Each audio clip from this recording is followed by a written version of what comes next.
Well, perhaps, as pointed out by Senator Gordon, he must have been misled into believing that the putting of that plaka in plate it will endanger the rider.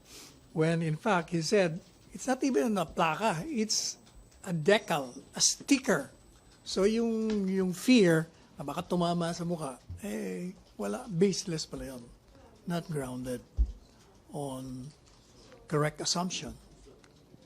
Therefore, Siguro, hindi ba supposed to be, sabi ni Presidente, kausapin niya si Senator Gordon.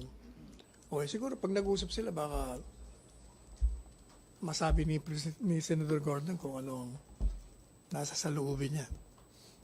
pero Kasi if it's just a sticker, and the fear is it might endanger, how can a sticker, if you look at the scooter, the motorcycle, di ba meron doon pwedeng mong ilagay yung sticker. So, it will not endanger. alam na ng presidente itong sinasabi nyo, Sec. Yung sinasabi nyo baka na-mislead about yung Yun ang sinasabi that's what Senator what I Gordon. read now. Okay. Hindi ko pa alam kung nabasa na ni Presidente. So are you saying pag nalaman niya yung sinabi ni Senator Gordon, may possibility na i-withdraw na niya yung sinasabi niyang It's his suspension? call. It's his call. It's his call whether to withdraw. Yeah, it's his call. Kung totoo nga yung sinasabi ni Senator Gordon, the basis, kasi ang basis niya is sinasabi ng mga kumukontra, makakadisgrasya. Kung sinasabi naman ni Gordon, paano makakadisgrasya kung sticker? So, Hindi lilipad. kanino niya nalaman yun? Yung statement na yun? Yung Hindi, apparently hindi ko alam, mislead- sabi ko. That's why I said, hindi ko pa alam kung alam niya na yung sinasabi ni Senator Gordon. So kung mag-usap sila, di malalaman niya. Ganito na lang, Sec. As legal advisor of the President, will you advise him to ituloy niya yung kanyang proposal to suspend given yung mga sinabi ni Senator Gordon? When my advice is sought, I will give it. And there's no request for an advice. And I'd rather let the President decide on the basis of the conversation with Senator Gordon. So last na lang. So hindi pa po final yung call ni President na isuspend yung motorcycle. There is an order to suspend. Whether or not it will continue will have to depend on the President. Okay. Salamat, Sec. Jam, may follow-up ka doon? Jam, si San. Sir, clarification lang. The law clearly says na regular plate number po yung ilalagay doon sa harapan. So when the president... Decal daw ang sabi ni Gordon. No? Yeah, I sir, haven't but the seen law does not state na decal. It says plate number, tapos yung definition, the regular plate number, regular plate that's being issued Are by you the sa LTO. IRR? Baka naman doon sa implementing rules and regulation, nakalagay sticker, decal. Wala pa rin kasi sir na IRR. So, so when the president signed it, yun yung impression na talagang regular plate number nga po talaga. So did he at that time agree na tama pong ganun nga dapat yung ilagay I sa mga think you should ask motorcycles? Senator Gordon whether or not, what was the basis of his statement that it's decal, sticker, and not plate? Kasi naman, baka naman ang ibig niya sabihin, kung plate, hindi naman ibig sabihin yung tin plate. Di ba? Baka pwede rin naman kasing decal or sticker yun eh. Ganun pa rin. The same purpose. The purpose is merong ID ron na nakikita ng mga tao. Papunta ka pa lang, alam na kagad. Sir, Bago mo makomit ang crime. sir, may schedule na po ba for the meeting between the president and Senator Gordon? Wala naman. Di ba sinabi niya sa speech niya, I'll talk with the senator. So, wala pa. Okay, follow-up din si Maricel Halili. Sir, just one follow-up. Clarification lang, sir. So legally, as the legal advisor of the President, is it really possible to suspend a law na nilagdaan na ni Presidente? Because that's the point of Senator Richard Gordon, na parang hindi na pwedeng isuspend kasi batas na siya unless i-amend mo talaga. Baka nang ibig sabihin ni Presidente, teka muna, tingnan muna, baka naman delikado yan. Tingnan mo nga kung totoo yung mga fears. And then, kung delikado nga, then he will ask Congress to amend it. Yung mga ibig sabihin nun. Meaning, hindi talaga suspension, but technically, to amend it nga.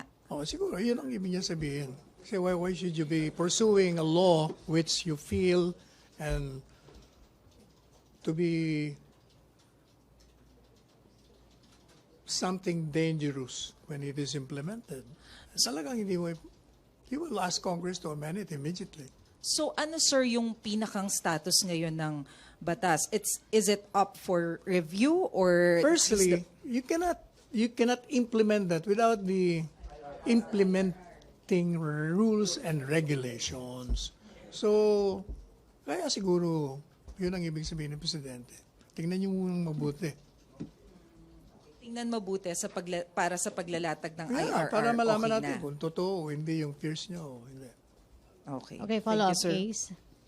So ibig sabihin, yung mga concerns ng mga motorcycle groups, pwede yung i-cure o i-address through the IRR. Oh, certainly. So if that's the case, hindi na kailangang i-amend. Okay, kung okay na sa kanila yun there's no more danger. Although nasa batas yung penalties plus nakalagay dun sa provision regular plate. Kasi ang fear nila, di ba, yun ang nirereklamo nila. Pag naglagay ka ng plaka doon, pag lumipad pa yun, tamaan pa mukha namin. Kung wala naman, if that is only the basis, and pwede naman palang gawa ng paraan na hindi. By just putting a sticker there, di wala nang basis Kasi for. nakalagay sa batas regular plate. Yung common understanding ng regular plate, yung Kaya nga, pin, pwede wala naman- namang regular plate na sticker. That's why, pwede naman sa IR na regular plate here refers to. Okay. So diba? they could put in the definition course. na IR na it could Yeah. refer to a decal. Yes. Okay. Salamat, Sec. Okay, follow up. Ina? Sir, pero I understand nakasulat na yung fines. As isa sa pina-point out ni President Duterte, he also thinks that the 50 to 100,000 peso fine for violating the law is too high. So nakasaad na doon yung 50 to 100 and he wants Then it you lowered can. to 10 The to Congress 15. can always amend and So the reduce end the penalty. So again, sir, the end goal after the suspension is a possible amendment to the law. With respect to provisions that are being reacted against. Okay, so it's not as simple as dadaanin dun sa IRR yung changes, if any nga. Pero na gusto ituloy ang ni pinakamatinding opposition is the danger that it brings to the rider. Not so much on the penalty kasi kung ang penalty mo yan, sino pang hindi susunod sa batas? He mentioned both, sir. Hindi, what I'm saying is, kung naayos mo na yung basis ng danger, I don't think a rider will still violate it and risk paying 100 peso fine, 1,000 fine. Di ba? Okay, thank you, sir. Questions? Joyce Balancho. Follow up ba yan, Joyce? Okay.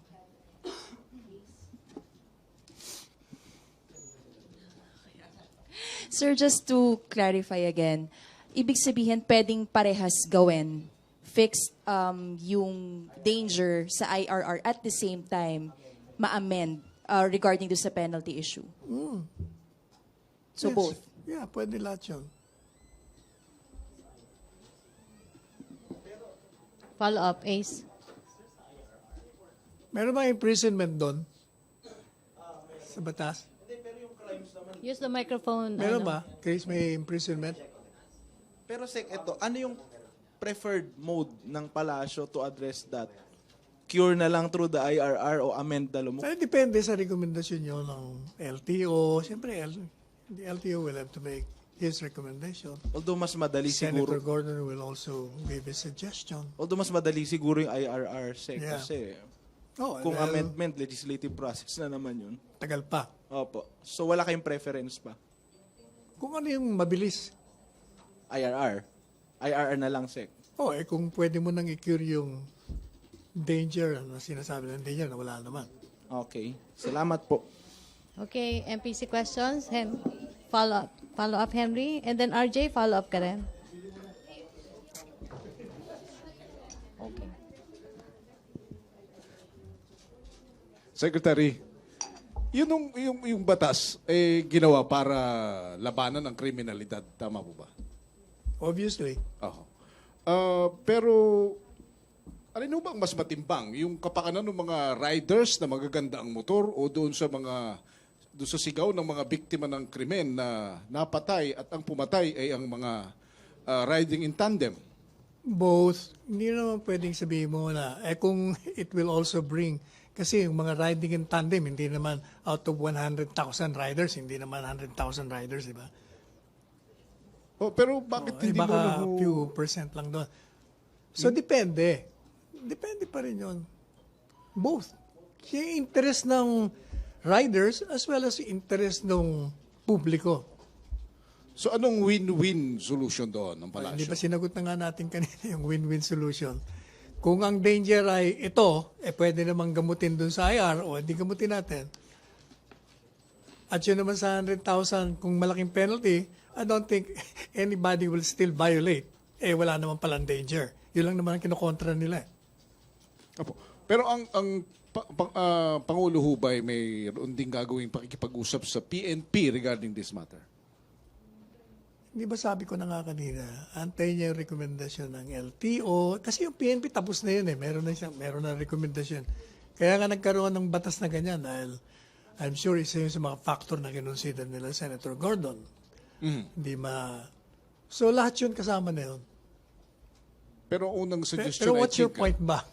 I think ang unang suggestion ng PNP is yung harap at likod na malaki. Hindi naman hindi naman mawawala yung harap at likod Ang pinag-uusapan lang, yung harap, baka tumapon yung plate sa mukha. Kasi tin plate yun bakal. May pagkabakal yun Kung sinasabi naman na, ni Senator Gordon, hindi, sticker yun Sabi naman ninyo, hindi, wala naman sinasabi pwede naman sa IRR din yun. So wala nang danger.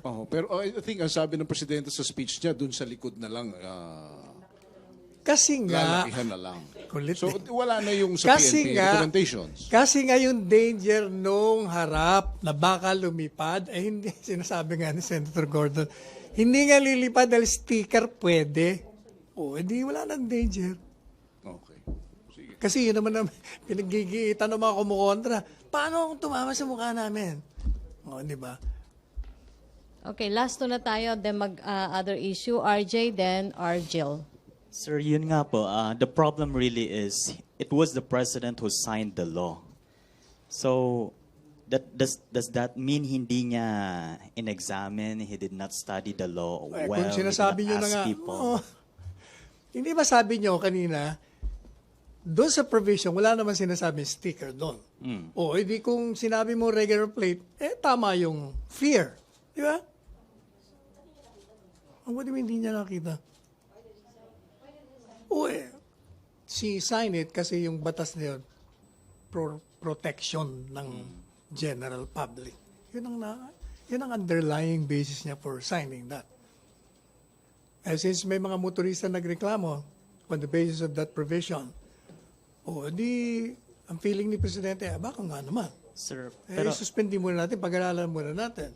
sir, pero bakit ngayon lang narinig yung reklamo? Hindi ba parang walang consultations with them before this law was crafted? I don't think so. Hindi ba every time a law is passed, mayroong tinatawag na hearing, those who want to hear or to express their opinion on the pending bill, dumating sila.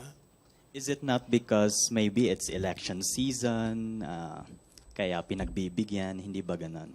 Definitely. Si Presidente pa. Si Presidente, wala yun. Ang Presidente natin, palaging iniisip yung kaligtasan ng mga kababayan natin. Alright, thank you. Okay, At pagsilbihan sila. Argel, then Julie. Mag-last question na tayo kay Julie.